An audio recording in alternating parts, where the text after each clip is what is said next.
past 1. Yes. We convene, please. Let's move. Let's move. Thank you.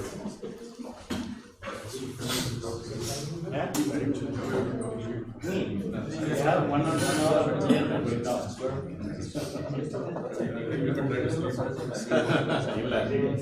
I don't see.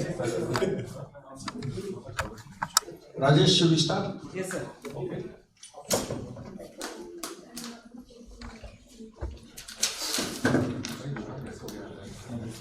So, thanks guys. The session after the tea break is the way forward and the role of the government and ethical issues. I want to just throw out four areas and then we can take probably the discussion from there. And I think Dr. Shroff has his own presentation thereafter. So I think the first point I want to make is in terms of foreign direct investment into the healthcare sector in India. I think in 2000 when the government opened up, it's been almost 20 years now. And India has done fairly well in terms of inward foreign direct investment, specifically in the healthcare sector. So the existing,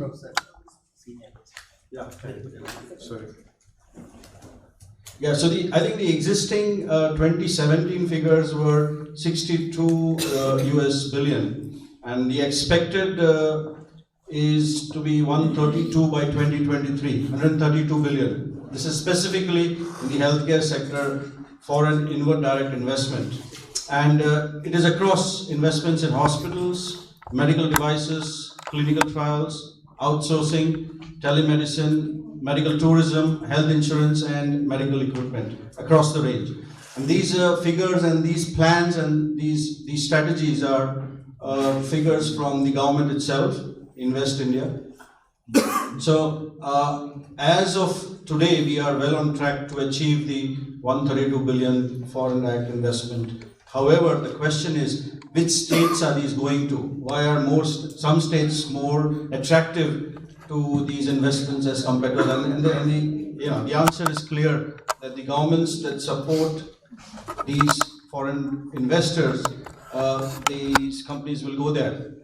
And the richer the states, it's obvious that they're going to go there. So we need data in terms of which state attracts greater investment and which states attract lesser investments, so that some strategies, some policies can be framed to correct this. For example, how and what do you do to attract greater investments in the healthcare sector? For whatever reason, I've given you the whole list that the government has now have opened up to investments by foreign investors.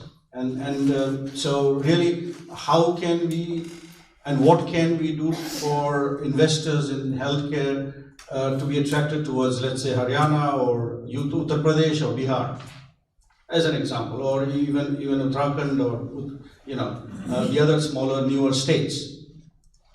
So that's one point, that we need data, we need more information so that it can be acted upon. And again, this is not only the role of the government, but also the role of other stakeholders to get the information so that it can be put forward in terms of policy.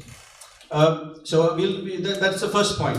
The second point, and because we're talking about different stakeholders and ethical issues, is the investments by religious groups, such as, for example, the Missionaries of Charity over the years for healthcare in India, and how these agencies have now begun to probably shy away with the political scenario, and also the extent of trust that you were talking about.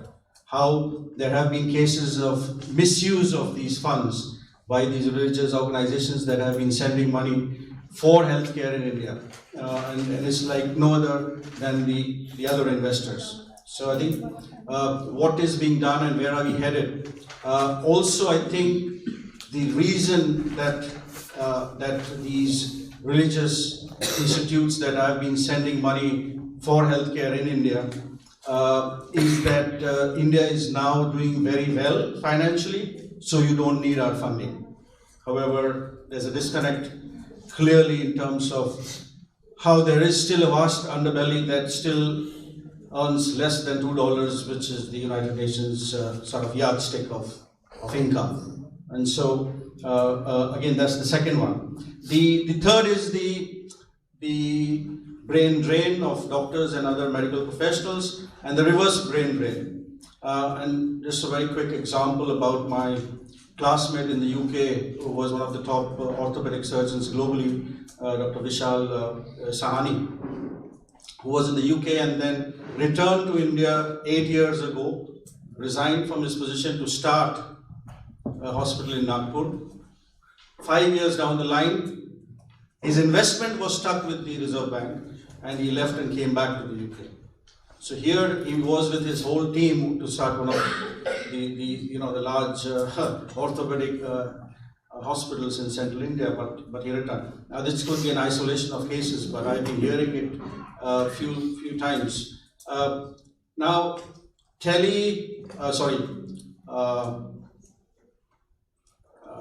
medical tourism. Yes, India has been doing well. As of 2018, it was worth 3 billion. The plan by this year end is to double it to 8 billion. However, again, I was talking to Rajesh, and so the taxation on, for example, foreign stents has gone up, and because of that, Dubai has increased to 500,000 its medical tourism. It's quite ironic because doctors from Bangalore fly into Dubai to do the operation at less than half the cost than they would have to do it in India at a big hospital for a stent. It is this capping of the stent which led. Yes, this is led to this, yeah. But these are examples again of how another country is gaining at the expense of. Now the bulk of the medical tourism in the UAE is from Arab countries, but also 25% is from India itself. And so it's quite ironic that those who have the money from here are going there, and also the doctors are coming from India and US and other NRIs. And so it's quite strange that at the expense of they're eating into, though it may be not very big, but still. The last point I want to make, and it overlaps with the discussion we were having in terms of networks. So again, like you say, if somebody from Andhra Pradesh needed something, and then you have certain sections. But the foreign remittance by NRIs has been extensive, and I think that's one area as well that probably needs to be tapped into, because the issue of trust is key. They have the pockets, so if they're sending home money and there's a genuine case, I think it appeals to them quite a bit. So I've had a few cases where money was needed in Nagpur, where I was brought up, and within 48 hours that money, like we're talking of 20 lakh rupees, was generated in 48 hours and sent to Nagpur for treatment. And so, we're probably missing something in terms of how do we generate that network, and how do we sort of tap into that. So these were the 4 areas I just put forward to the floor for discussion. Thank you.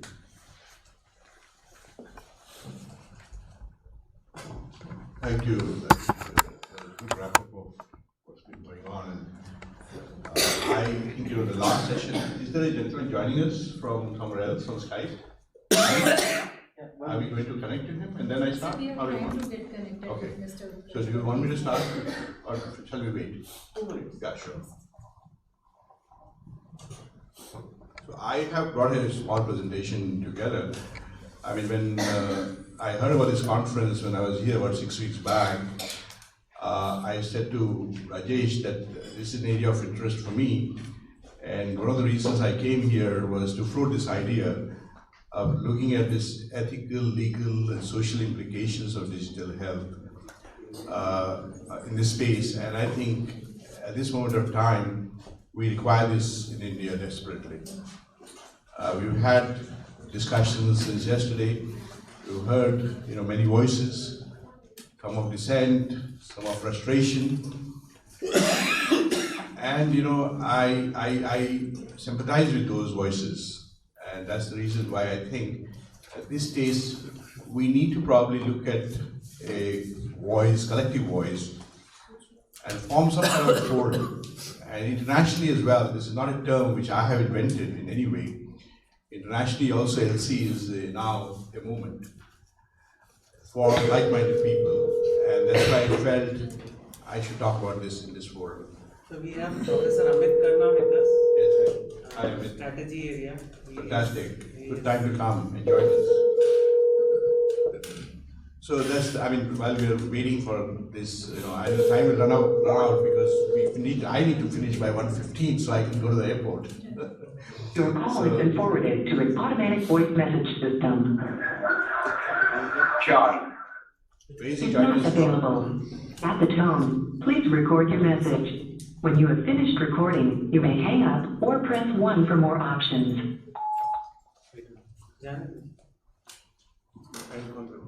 Where is he called? Where are we having him from? There we go. What is So you can he? start. Yeah, if you can put my slides on. So I was saying, that's the reason why, one of the reasons why I'm here, to be able to float this idea, because I find, fascinating stakeholders, collected in this room, and more than anything else, I've made some new friends here when I've been here, and that's been great, really. And I love meeting people, love talking to them, and love trying to help them if I can. Can you just put my slides up? Where is Mini? Without Mini, we can't run this operation. Because this is what was happening, 6 weeks back, and for everything we were looking for Mini. Where is Mini? And of course, her wonderful, fellows who are here. Maybe is there. Yeah. Mini's trying to get connected actually. Thank you.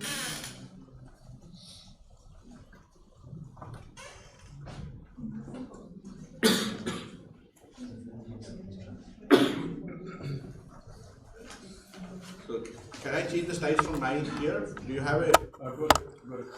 I'll have it. Thank you. Thank you.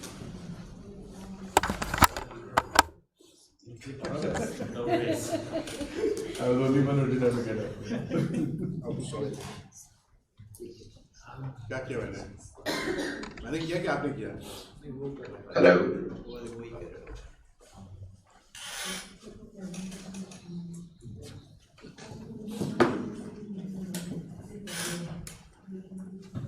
You want to give an introduction before I start? To follow our courtesies, which you've done so far. You want to give an introduction? The gentleman who's joining? Yes, sir, that would be better. Church, you want to give? I'm not sure. You want to give an introduction to the gentleman? So you can start. He I is can start. Mr. Utkarsh Okay. from Network Capital. Okay, Network Capital. Okay. Network Capital. Okay, Capital.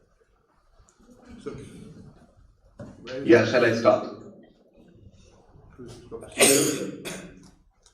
Sir, I think he is Mr. Utkarsh. You want to, you'll be confused. You want to get in or how do you? उसको बोलने दो ना क्योंकि you invite him as a guest. He's battery carrying distance. Or I can go there if you want. If he doesn't. Utkarsh, are you there? Yes, I'm there. We can hear you but not see you, but it's fine. Okay, your voice Yeah, is because also I'm in a low bandwidth region right now. No issues, so I no thought issues. that it's better that you all hear me. no issues. Your voice is also impactful, so it's fine. So you can start. What we will do is we will have your deliberation for around 15 minutes, and then we have Dr. Sunil Shroff, because this session is about ethical and legal and social implications and the government aspect, the regulations. So the more of the broader issues related to ICT in healthcare. So we can start with you, and then we will move to Dr. Shroff's presentation. Just put the screen down a little bit. Sure, that sounds great to me. Yeah.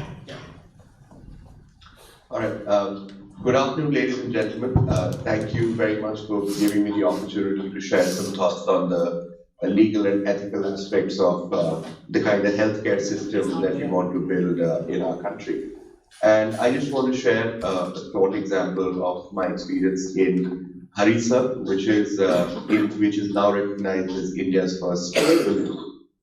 It's a small village in Maharashtra, and when we began work, there was no internet connectivity there. People were not able to essentially were restricted to that region. And if you look at the infant mortality, maternal mortality rates, it was significant, almost 2x, 3x higher than the average. And it was infamously called the epicenter of malnutrition. And, by working in close partnership with government of Maharashtra, building strong partnerships with the likes of Arvind Eye Care and several other healthcare providers, we were able to build a strong digital ecosystem. But of course, it was premised on using technology to create an overall ecosystem which enables health to be a positive beneficiary of that. So very quickly, to give you a snapshot of how internet actually went there. So Harisal, when we began work, the reason that it was so difficult to take internet there was it was located in the middle of a valley, and taking an optical fiber there was particularly hard. So we began by using television white space technology to take internet there. But again, like I understand this is more of health specific guidance, but I wanted to share that in order to enhance the healthcare capability of a particular region, we need to look at the overall aspects of that particular thing. So coming straight to how this healthcare thing happened. So most people in Harisa actually suffer from cataract operations and spend their entire life not being able to get proper treatment. And because we have a acute shortage of doctors, 1 for 11,000, even more in that region. So we knew that having more doctors there would not be possible. So some kind of ICT solution would be required. So we essentially built a telemedicine setup there, using in partnership with our ISV provider. And this telemedicine center became the point where a lot of people would essentially come, get initial treatment from the doctor sitting in say Amravati or Bombay, and then follow up with them effectively. I mean, that was how it started. But the framework in which data collect, we as a country are thinking about how should we treat data as a national asset, sure, but unless you share data with various organizations, then you're not able to essentially make sense of that data. On what parameters should you share a person's personal data? What is anonymized data of, say, the entire Harisa region or the state of Maharashtra? I think that also needs to be figured out. But I think we are moving or trying to move in the right direction. But I think as a country, we still have to decide that what kind of a process we follow. One thing which is very clear is that we are extremely aware of our stance in the global world, where we realize that we are a major economy. There are more than 1 billion people there, and the data of these 1 billion people, no matter what format you collect it, can be misused quite significantly if the right framework is not adopted. There are many frameworks that have been developed, but I think as a country we still have to figure things out. Niti Aayog has been doing some pilots in healthcare, AI-centric, and one of which has been trying to use artificial intelligence for diabetic retinosis, essentially trying to figure out that the onset of diabetes through retinal scans. But even for that, the key question that they are in the middle of answering, they've figured out all aspects of that answer, is that how do you scale it from one pilot in one hospital, where say data collection can be monitored very closely to a nationwide project. But I think again, it comes down to valuing security and privacy of the health of the individual over everything else. So we all realize that there are benefits to ICT, there are benefits to artificial intelligence, but the benefits should not come at the cost of privacy. And I'm sure Dr. Shroff will go into more details of the framework. So yeah, that's I thought I'd share. I'm very happy to be here. want to thank the organizers and be happy to answer any questions if exist. Thank you.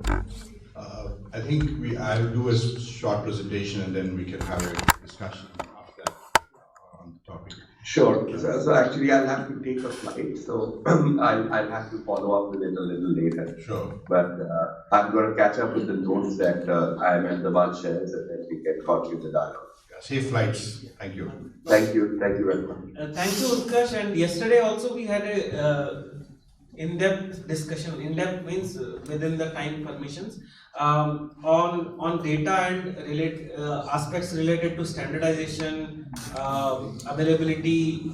Can we buy it? Can we get it from government and public and private sector contributing to the data and data being essential for AI?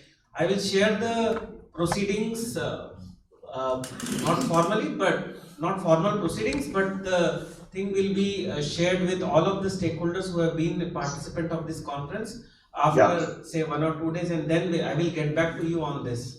And Sure, I hope sir. to get your inputs after that. Definitely. Okay. Thank you. Okay, thank you. Bye. Have a safe flight. Thanks. So coming back to the topic of LC, I'm basically being involved with health technology with a health site called MedIndia. I do wear multiple hats, and one of them is health technology. And so I'm also associated with organ registry for states like Tamil Nadu, Kerala, and Rajasthan for the last 20 years. It's really a complex kind of exercise because every state has a different requirement. So we have our own technology company which does that. Coming back to digital health and its implications, as we all know, the purpose of conventional medicine is to monitor, prevent, screen, diagnose, and treat health-related diseases. And digital health comes as a tool. It's a very powerful tool to help to deliver these services more efficiently, as we already discussed. And if we can do it to unreach population in remote locations in India, it will be wonderful. If you look at the digital health, we still have a lot to learn about the benefits, about the harms of digital health. And technology needs to be for the benefit of the patient, not the other way around. Coming back to this LC, initiatives have begun to address these issues in many countries, but at the moment we don't have a platform for this in India. When I say many countries, these are some of the LC bodies. There are many more, and I just picked up a few which are already existing. There's one in Harvard, in MIT, Media Labs. There is another one in England. There's one in China. And France one talks about AI for humanity, and it's a big collaboration. So coming back to the requirement for such a thing, if you look at the laws of telemedicine and digital health, South Africa has a law where it allows telemedicine consulting by saying that if we need to provide solution where you can't do face-to-face consultations like remote locations because of geographical barriers, then you can use digital health to deliver services. US is very advanced. As I said yesterday, way back in '96, California formed a law called the Telemedicine Development Act. And in this, it actually prohibits face-to-face visits if the service can be provided through telemedicine. And reimbursement, of course, is included. That's very important in this. That's why it works. Europe has similar laws, on telehealth in 2004, and then it has further amended the law. We have notable gaps in India, as we discussed yesterday. No regulations currently available to guide the use of digital health and other emerging technologies. And this makes the current platform like online consults, like of telemedicine, sale of medicines, to be operating in an unregulated space. So overall, the digital health market is unsettled and potentially perhaps dangerous as well. Currently, what we can possibly do with low risk is lifestyle issues can be addressed through teleconsults, histopathology consults. These are all low risk. Second opinions, radiology concerns, psychiatry, dermatology, and so on. So what we have done is we've done a little SWOT on this for India. We look at strengths, weaknesses, opportunities, and threats. And so I thought this would be being in a management school, I'm not a management person anyway. But being here, I thought it would be a good approach to take. So if you look at the strengths of digital health in India, if it changes, yeah, sorry, oh my God, it goes so fast, can you go back? I think there's some problem with the connection. I think I stand there better. I think it goes fast or slow. Go back, yeah, go back, go back, go back, go back, go back, go back, go back, good, yeah, go back. Yeah, yeah, go back, please, sorry. Yeah, go back, sorry, yeah. The whole presentation has come on. That's fine, yeah. Okay, that's fine. Go, yeah. Strengths, okay. That's fine, thank you. I'll stand here, I think, just pick it once. So if you look at strengths, we have best of doctors and we have best of technocrats and there's a growing healthcare ecosystem in India. And best of government also. Coming to that also. The health law you practice, in India, MCI allows you to practice, anywhere you can practice as a doctor. So this is good for telemedicine, and this will work for telemedicine practice, at least in India. Though you may not need not necessarily, register with the state registers if you don't want to. You can still practice as per the MCI rules. So what the opportunities, if you look at the many health tech solutions from India, which are being done today, will also apply to other developing countries. So it will be of great help. And India does have a good health tech outsourcing industry. Hence, we have good experience. We have good domain knowledge, and it is at a cost. We have a cost advantage.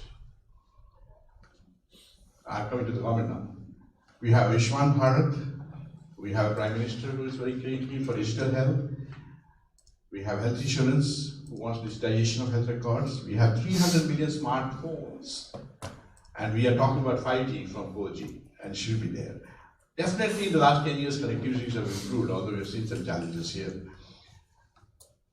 If you look at the digital healthcare in India, again, if you look at the startups, they've raised close to 504 million between 4 years. Online pharmacy space is growing at a CAGR of 20%, and it is estimated to reach 3 billion mark by 2024. By 2018, there were about 4,892 startups in the healthcare IT space. And the Indian healthcare market is envisaged to be at 327 billion by 2022. And if you look at funding opportunities, almost in 2018, we had 109 companies, health tech companies, which were funded. Now coming to the bigger question. These are all the good parts, but looking at the weaknesses and threats, I put them together.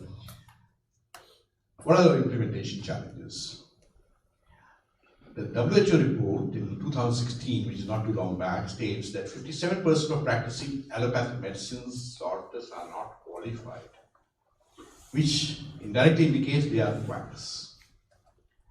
An older report in 2001 says that barely 20% of those who practice in rural medicine, rural India, have a medical degree, and most have a qualification up to class 12.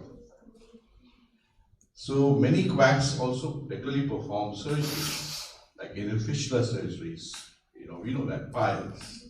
All you have to do is, if you travel by train, you'll see a lot of advertisements. There are estimated 1,500 quack doctors who had been booked in the state of Tamil Nadu. However, most escaped and got a bail. And Dr. Kulendra Swami, who is Director of Public Health in Chennai, said they got a bail or paid a fine and they started their practice. Another WHO report says that 35% of the world's spurious drugs are produced in India. There's also no reimbursement for digital health, no health insurance policies, which kind of will pay for digital health. The other implementation challenges, this makes digital health highly prone to medical, legal, and ethical challenges, including issues related to lack of professional credentials, as we've seen, professionals, possible spurt of spurious medication sales, not maintaining the standard of care, possibility of professional misdemeanor, and breach in confidentiality of the patient. If you look at the Indian health laws which apply to us, it includes the Medical Council Act of 1956, which specifically talks about professional conduct, etiquette and ethics, the Drug Cosmetic Act, and the Clinical Establishment Act. The ICT laws, the Information Technology Act of 2000, actually talks about reasonable practices on security and procedures for sensitive and personal data or information, and this will apply to health records. And there are other laws as well in ICT. But in none of these laws does digital health or telemedicine even remotely mentioned. Prescription over phones has landed doctors in jail. We had this case in the Ratnagiri-based doctor couple who were gynecologists and who booked for a section 304, which means culpable homicide or amounting to murder of the Code of Criminal Procedure after a woman died after a few days of being discharged from the hospital. Prescription of medication was prescribed over the phone to a woman who gave birth a few days previously and she died. Court rejected anticipatory bail and ordered arrest.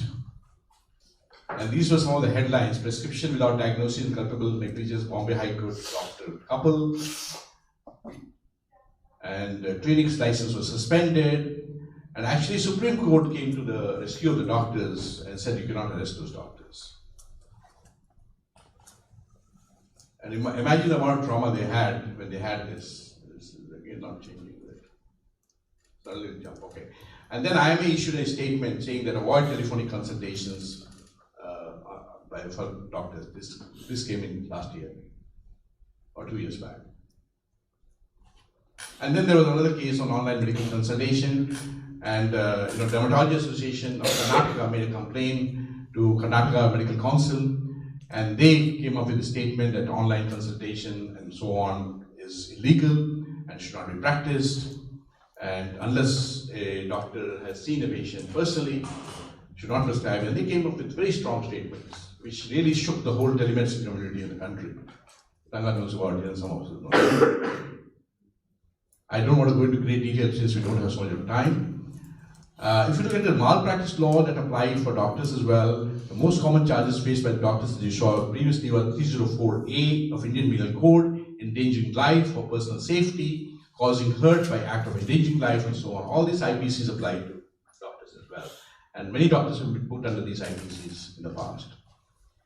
And punishment generally includes fine, and sometimes it also includes imprisonment, which is shocking. If you look at the bona fide relationship between doctor and patient as traditionally defined, it means the clinical encounters have to be face-to-face consultation, and this relationship is a bona fide relationship in the court of law. The internet consults actually changes this concept of relationship. The online interaction lacks the characteristics of bona fide relationship. There is no pre-existing kind of relationship in this situation. On telephone, it's seldom that a doctor will give advice to a stranger. On telephone, when a patient talks to a doctor directly and asks for advice, a virtual relationship is established. And this may still be permissible in the court of law. And this is why Supreme Court came to the rescue of the doctors from Ratnagiri. Because those doctors knew the couple, knew the patient, and there was a virtual relationship, and that's why the Supreme Court let them off. It's a follow-up, right? And what they say is, if as a doctor, it's difficult, but if as a doctor you can prove that it was done for the goodwill element, then even murders are but the goodwill is very difficult. Very difficult to establish sometimes. So in the Pavaskar case, actually, the doctor couple were going out of town on a vacation. Yes, yes. They did not put a locum doctor. Yes. And only the nurse was looking after the patient. They still admitted the patient in their nursing home instead of sending to some other place. And then the patient has passed. So I think that is what is more important. Once we know the full story, there may be some. But you see, the initial High Court, ordered to be arrested under culpable homicide. Yeah, that is. And that gives, a shockwave to the whole, medical fraternity. Definitely.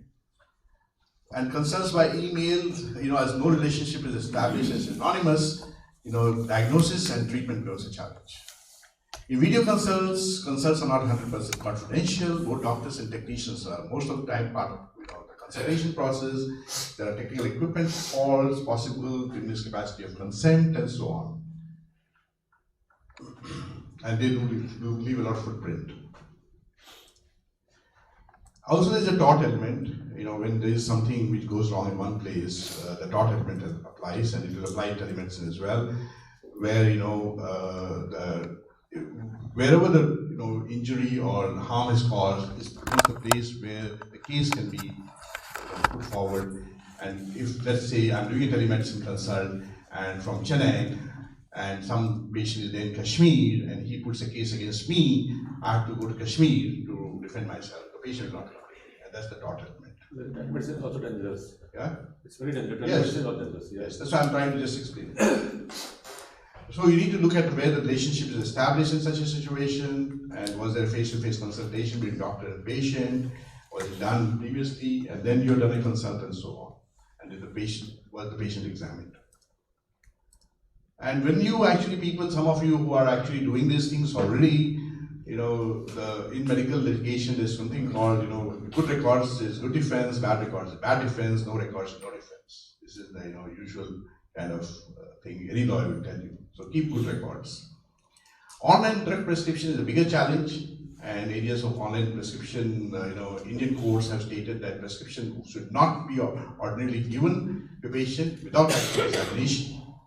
So this is another big challenge which we have. And on telephone, only in emergency situations. Informed consents, when you download an app, the consumer patient will be invited to download the app. They will be asked to review the vendor's terms and conditions, and they just put I accept. Nobody reads that jargon. Nobody reads it. So that is how you give informed consent when you download apps. Is it adequate? We need to ask ourselves. As I say, this is a convoluted legal jargon is what you need to read through if you really go through the whole terms and conditions of these. So informed consent in research is well defined if you look at it and protects the subject well. To avoid any legal, websites which are doing online consults, they make the doctors who are actually on the platform, they do a contract with them, and the doctors are constituted as independent entities and not have any employee-employee relationship. That's how the contract is.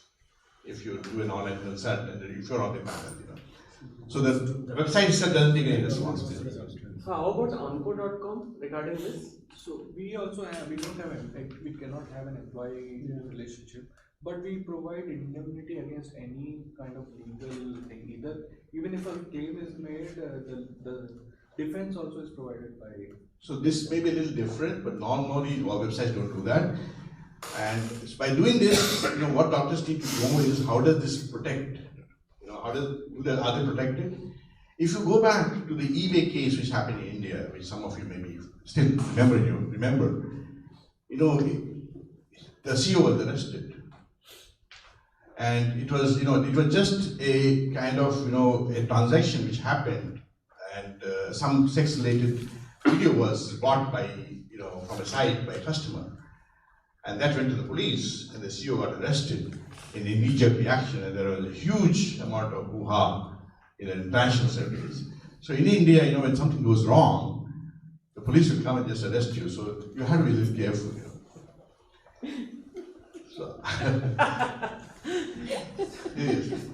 am I wrong? No. This is the reality. This is the reality. It's the scary reality of us. This is our occupational hazard if you do something like that. Anyway, the other big danger is sometimes patients have falsely relied on technology to provide care required to them, when in reality they need to really go and see a healthcare provider, and that's the extreme, and that also can happen. So coming back to this LC, what can this body do? It can do validation of a health tech application product by providing it with some trustworthy certification process, perhaps. I'm just, floating ideas. Not necessarily the body needs to do that. And it could address ethical aspects, data ownership, data repository, legal aspects like enabling laws to put in front, social aspects, like is it product for social good, and is it going to help with universal health care? So this body can address some of these kind of issues. It can look at the ethical principles of digital health regarding, privacy, confidentiality, access to the data, and so on. It can look at that in better depth. Who owns the algorithm? Who owns the data? Can there be a central repository of such algorithms and data available to somebody? You need to look at that as a possibility. And then, look at the social demonstrating value for the project, when using digital health technologies, the first step is to ask yourself, if these tools are going to really be clinically effective, are they validated? Are they reliable? These questions can be answered by the body. If you look at product development and drug development in a conventional versus the current method in the digital health space, in the drug trials and product development, you need to go through IRBs, international, your internal ethics board and review bodies and so on. And then you have a research team of scientists, doctors, paramedical lab staff, and then you go into development phase 1, 2, 3, and then you go through, and these are low risk as far as harm is concerned. Whereas in the health-related products of health tech, there is no such IRB clearance required. Development teams are usually very big IT companies which cannot be questioned, like Google, Microsoft, and so on. Who do you question? How do you question them of what they're doing? And there are no such requirements of testing the product fully, about their reliability, about their validity, and so on. So the potential for harm is a little higher in these companies. So that's why, this business of LC becomes important. And there's also digital literacy, which we spoke about yesterday. As with, any of these, the ethics review body, is critical when it comes to actually reviewing such products. And they sometimes don't have an idea of what these can do. So if you even put a case scenario to a IRB for clearance, they may not have the expertise to give a clearance because they don't know what AI is, what blockchain is, how it can affect healthcare, how it can affect you socially. So they may not be competent enough to give you a clearance. So you need to educate them. And who is going to educate them? You need some document, you need some white paper, you need somebody to do that. So, it can, look at the, because these bodies need to look at privacy concerns, risk assessment, societal impact, regulatory requirements. That's again, an issue on overcoming this digital illiteracy, even if you form these bodies for clearance. And again, this LC comes in. And surprisingly enough, so much of investments have come in by the VCs and the funding agencies and data scientists. But, the illiteracy is there. And they just are not aware of the ethical implications medically and legally. But investments has come into online pharmacy, teleconsultations. Imagine if we had regulation, how much bigger investment would come into these areas. Without any regulations, we have had such huge investments. So we're missing a lot of opportunities by not having regulations. And if you have something like an LC, which is a powerful voice, then we can push the government forward and say, this is our requirements. And even if they pass something, it will need to be evolved.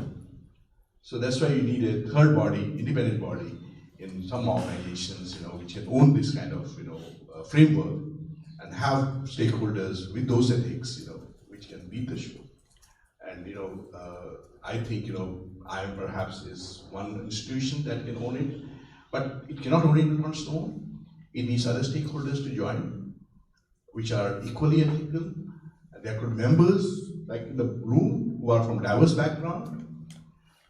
And so that's why, I think we need to look at this as a requirement.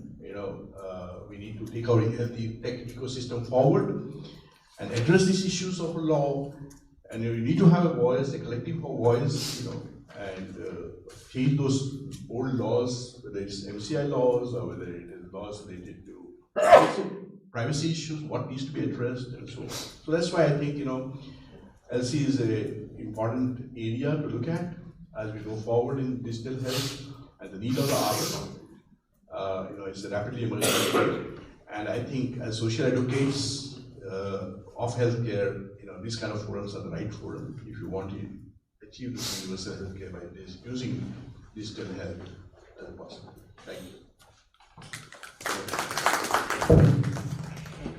Sir, I just wanted to mention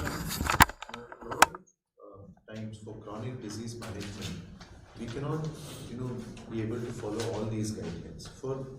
I'm talking about situations where a patient is being followed up. Speak closer so you can get recorded. Where a patient is being followed up at multiple touch points. So they're all your follow-up with. They've come to you and regularly for several years they're following up. The patient develops, let's say, a hypoglycemic episode.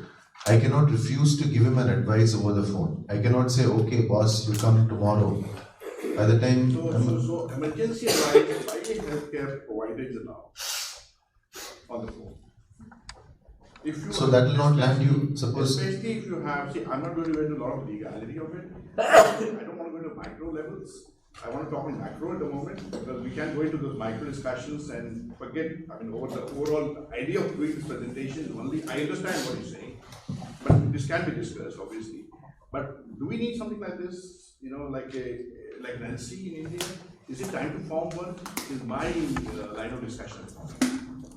But there are a lot of practical challenges. Yes, sure. I'm not denying that, that's right. But this is on a broader kind of macro level first, and then we can address those micro issues. And that comes to regulation. So I think, so you want to leave at what time? 1:20, 1:50, 1:15. So we will close at 1:15. 1:30, yeah. So 15 minute khana khali. I know, I've got 3:30 flight, so it's not clear. So 1:15 we will close the session. Before that, I would like to conclude, and then we can have the question answers over the lunch also. So I thought to end the session, Dr. Shroff's presentation encapsulated most of the discussions which we had till now. So we started with telemedicine, and yesterday we had about doctor and patient. We also talked about regulations which are not very clear, both to the startup, to the practitioners, or to the patients, and also I think to the legal community. That's why they will come down heavily on some and they will leave somebody else, etc., etc. So regulation for telemedicine, TSI, we have representations from TSI, but I think this can be taken forward at that level. AI in healthcare, again we had discussions on issues related to quality when RCT was discussed, or physicians' attitude towards AI, which is more of a humanistic sociological perspective. Then we talked about data in healthcare, availability, standardization. Today we had talks about framework. We talked about openness.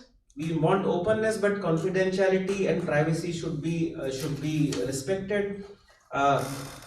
Link to Ayushman Bharat has been off and on, coming in and coming out with respect to chronic disease or management of illnesses in rural areas.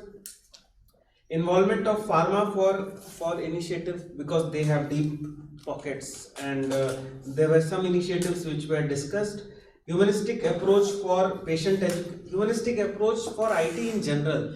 Since yesterday we have the underlying theme has been, how can we make it more human? The systems, the IT use, etc., which is patient education, caregiver information, lifestyle modification, IT and telemedicine, etc.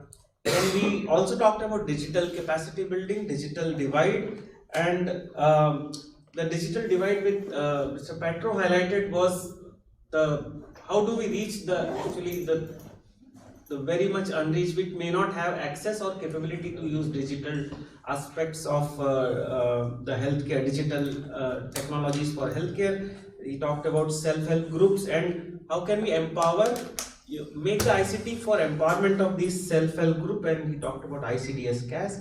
Then today we had discussions on crowdfunding, and again similar issues like patient anonymity being lost in crowdfunding, private hospital using their funds for their own capacity, digital divide.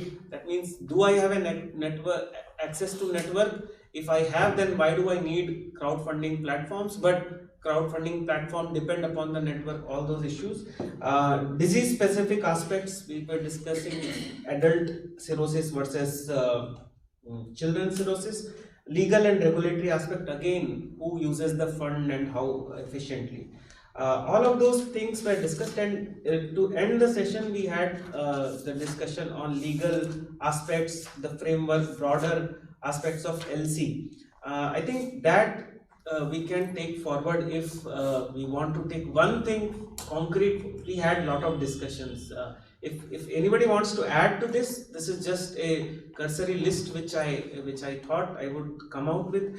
But if anybody wants to add, we can definitely. What we will do is, we have recorded all these sessions. We will make a note. We will make a transcript, and then we will cull it out, and then we will share with all of you. You can add to that, delete if you want to delete anything, and we can take it forward from there. I think LC can be one thing which we take it forward from here.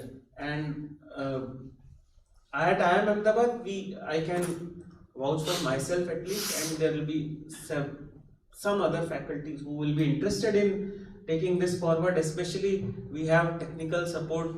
Mr. Rajesh is there, and I talked to him just briefly before that. Will he be able to give us the technical support for taking this forward? We can start with this group, and so. What we can do is, we tap into network of people sitting in this group. Absolutely. So for example, I knew Dr. Tanga, and he actually connected me to 2 or 3 people in this group. Then through Dr. Sunil Shroff, I connected to some people. Dr. Balaji connected me. I think this is the way crowdfunding also works. So this is the way I think we can also take it forward from here. We can talk about the ownership.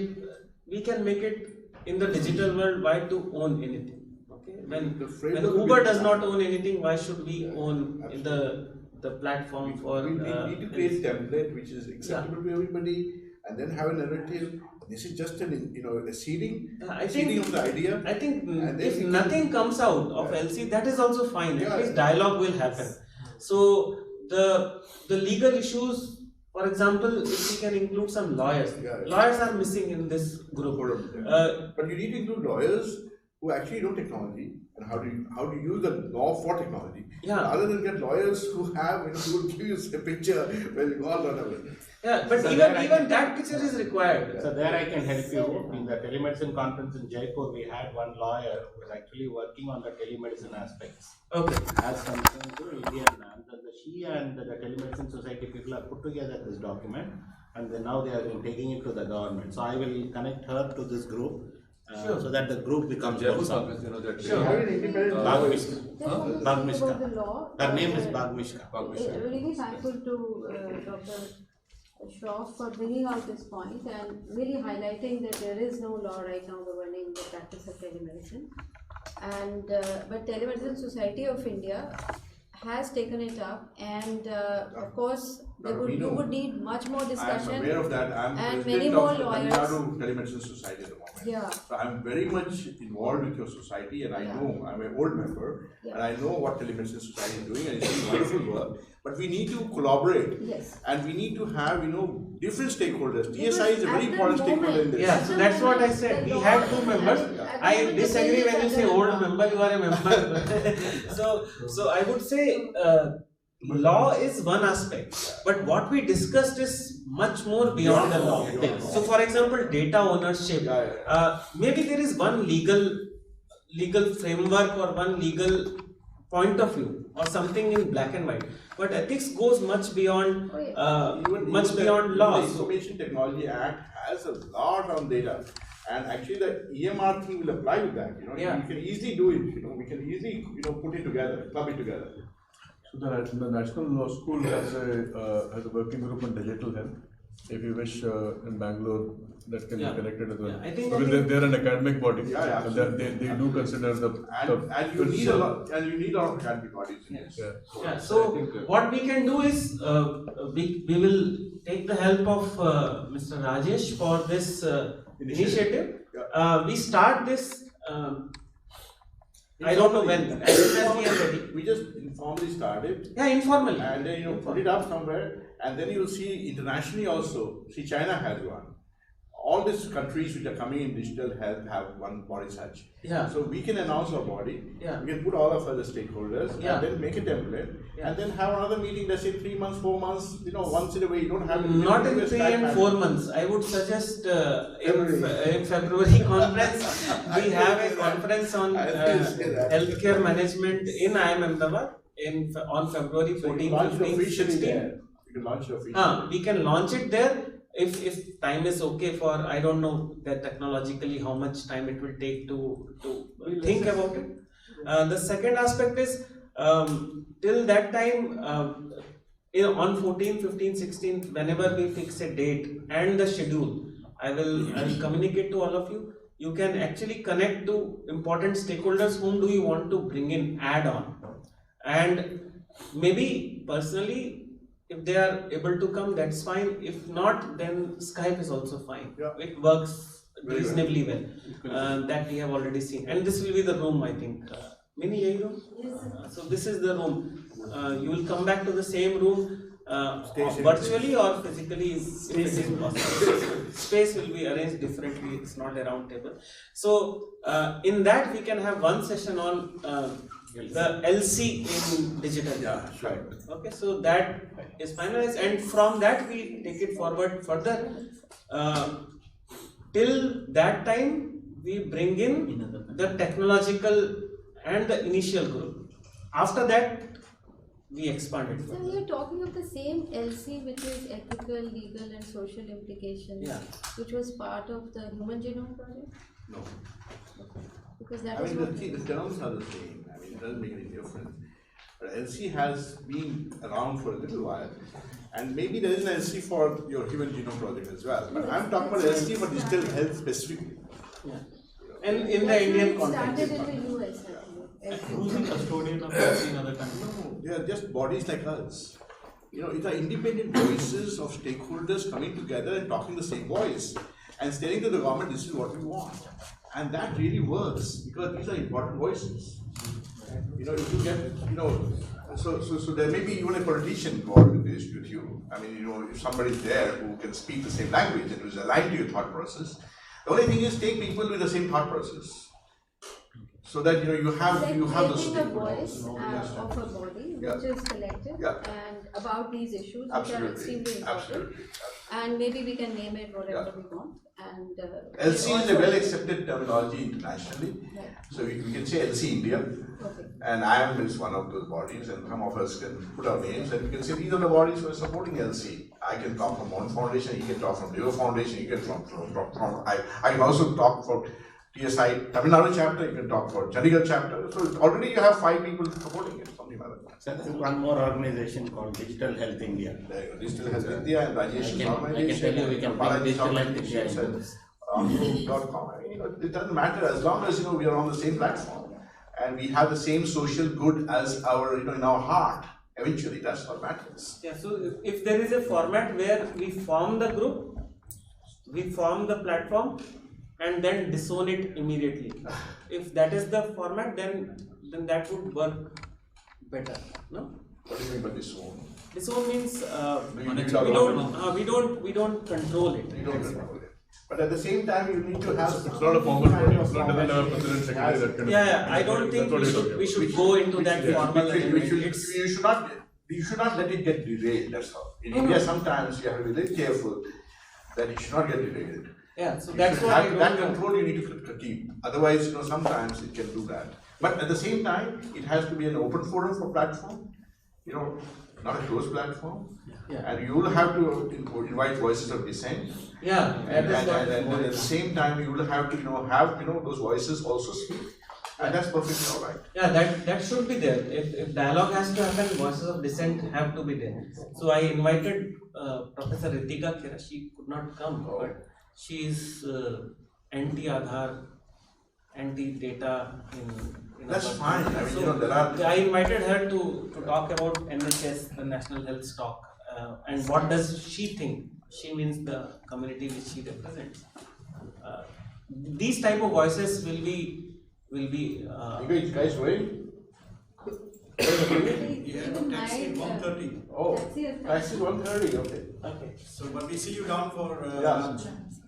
Okay. So we'll close in 5 minutes. 5 minutes. आपको lunch में मिलते हैं. So what is LC then? Is it an association? Is it a Section 25 company? Oh my God, Tanga, you're asking too many questions. I was glad when he says, we'll disown it after a while. We are not serious about what we are doing. You will make sure it doesn't get delayed. And and they'll get disowned. What he means by disowned is keep it like an open forum. Don't have it like a closed forum, is what he's trying to say by disowning. He's not saying disowning or disowning. What is the objective? I mean, objective is on those terms which you have, eventually to get social good out of anything, like an application. I mean, I did give some examples. I know, of course, for the end, you may not have been listening as well.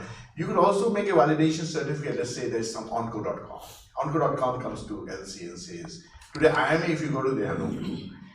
But if you come to LC, like independent people, like let's say Sonar or somebody else, looks at this product and says, yes, this is a product which has, this, and we give it this kind of thing. I mean, we need to, of course, obviously come out with some templates I of think assessment. best practices which came out in this forum, some of them, for example, Dabar Vatika being involved in campaign, the empathy being an important aspect of care managers, which I think lot of best practices, even sharing those best practices is an important aspect of Professor Rajesh, I do agree with that actually.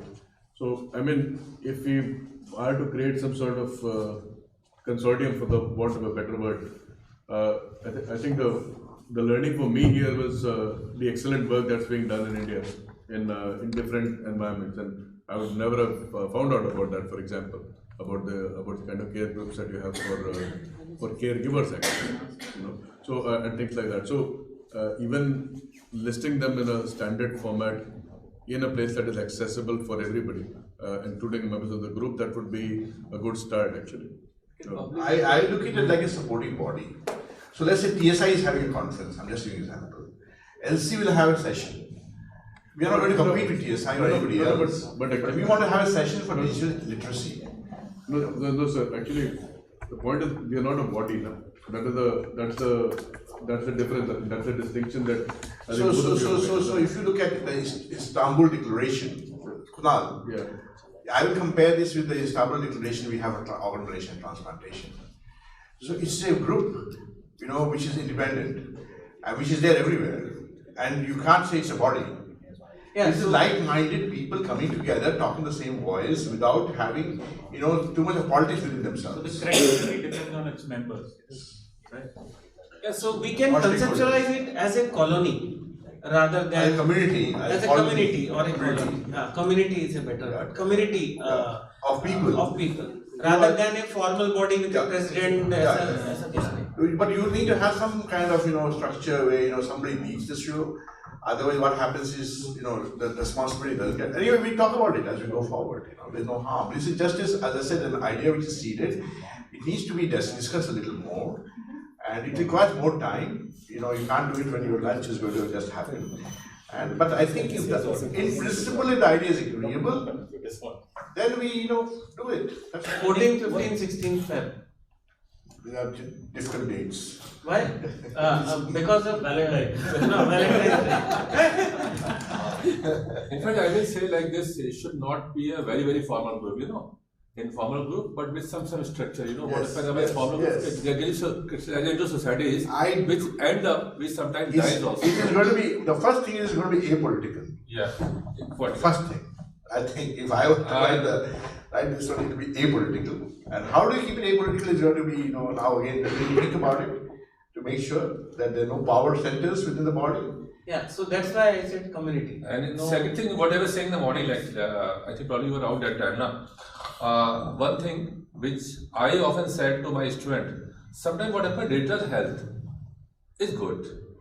Digital is very good, the way you highlighted the things. But digital health sometimes becomes a via media tool to sell softwares and apps by Western apes to we poorer Indians. You understand what I'm saying? Yeah. Those issues will come for like protection, and so on. So those are the kind of, you can have one small section of that. These discussions will happen because we can't, in 1.5 days, we just touched upon topic. Absolutely. Even if we sit for 20 days, we can't. Yes. We can keep go talking. into the deeper. We can go deeper and keep deep diving. So I think that's why the continuous dialogue we needed, and LC might be a umbrella under which these dialogues like local produced software, free software versus non-free, open, non-open source software. All of these things will be discussed, and I am definitely not an expert, but many of us won't have expertise in many of those things. So we can bring in through the network the expertise which can talk about that. That's what I like the IIM as a owner for this to some extent, because they do get people from different healthcare groups coming to them, and so they do have some handle on this, where they can attract the right people into this network. Yeah, to attract, I can say yes, but ownership in terms of I think that is what he's afraid of. I think Ownership IIM is cannot not be the No. owner of. I'm not saying ownership. but that is not in our ownership. mandate. It can So drive it. I may have used the wrong term, but as a body which also is included overall, so we all own it. So something like the Ahmedabad Declaration, right? Something like that. I mean, it's like the declaration. The Istanbul Declaration is very good. Irrational use of antibiotics. There was something yes. that was Sonal, the Istanbul Declaration is one of the best kind of model to look at. The ELSIT, we have an end of life care body, that again is something like this. Right. It's not a formal body. We have an end of life care body. registered societies. It's not a registered society. Not a registered. It's yeah, called, so we don't register. so what happens? That's where the they are a group. They are a group. we should be registering. I mean, We should not. We should not. Created as a community. Because registration will require few people who will be Signatories. Are we averse? So let's do one thing. Are we averse to that? No, but let's do We are one putting thing. in No, something. let's do one thing. Let's own it up. No, let's do one thing. I don't know. Let's do a pilot, and let's see how we all behave. Okay, it's a pilot. The last Monday is an indication. Not a good one. Please listen to me. It's going to be apolitical. Let's put it as a pilot for 1 year, and then we can take call. It's an evolving body. If you are going to become good and better, then you can also think of registering it. Because you need to then look at various functions of the body, and that will require an office and so on. I agree. So my point was that people will take it seriously only once it's a body. It's a known body. People will respect it then. It will create credence for that. So when we meet on the 5th, whenever you guys meet, I think that's a good idea. Initially to work for 1 year to crystallize objectives. or also. 6 months, or 3 months, 3 months, kuch karo. And let's see whether this narrative will go forward, and whether you guys are excited about this, and then we'll take it forward. So now what do you think? No, I think that perhaps just to marry the two ideas together, if we are producing a white paper on sort of the deliberations today, that could be perhaps the first stepping stone of saying that maybe the white paper itself could be called moving towards an ethical legal framework for digital health.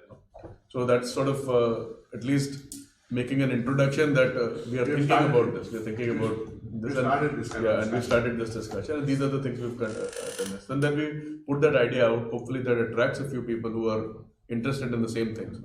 So maybe the next time the group is a little bit bigger, a little bit more diverse, has a farmer representation, legal representation, a few more from the government, and then perhaps. But you'll always need a core group of people, which may not be more than 20, 25, or 30. Otherwise, what happens is you won't get much out of some kind of. If you want to make some way forward, you may need to have a strong inner group and then an outer group. No, but what I mean is that even my read of this room is that even the inner group is not fully convinced actually. We're all. I mean, I'm confused about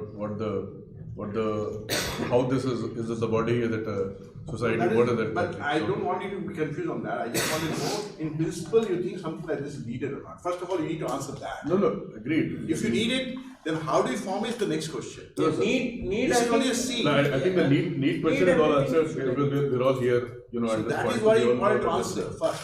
Yeah. As we go forward, if you look at all the international kind of community, they started forming these bodies because there was a need in those countries. So do we at this stage need that in India is what first we need to answer. If you answer that, then we'll go forward. No, but what I mean is that Need, is there a need? I think we first work for a few months. Is there a need? Is there a need? Yes. The answer can be yes or no. Yes Is or there no? a need? It can be. Yes. I don't know. Yes. I think How many no's are there? it's very difficult to say there is no need. Okay, so I assume there is a need, but how to take it forward, I am also confused as Dr. Sonal Asthani. I basically, you might have now realized that I shun responsibilities, so that's why I am saying That was the reason. No, I think that if, for example, if we crystallize best practices discussed in this group as a white paper, and that might need a little bit more work on your part. I might need to write about crowdfunding, you might need to write about your initiatives, you might need to write about yours as one-page summaries. And then we put it out as, deliberations of a group again, that is under this title. And, Rajesh, unless you passionately feel for something, don't go forward, is my suggestion. Because, it's easy to jump into something. I'm not going to sustain it, I'm very old. And you're shunning responsibility. I'm only here to try and see whether we can take it forward. So unless you guys are passionate, don't you say yes to it. No, so let me just sort of. Don't say yes to it. No. Just okay, because let's rename it. You want to do something. We'll call it a focus group. Okay, that's a simple thing, right? Right now, because we're all focusing on the same thing. We're trying to identify best practices. Whatever you want to call it, okay. But you need to be passionate about it. You need to know that you want to use digital health for good, social good. No, we are here on a weekend, and I mean that's. I think we're all passionate. It goes without saying. And in the next conference, we will not sponsor. So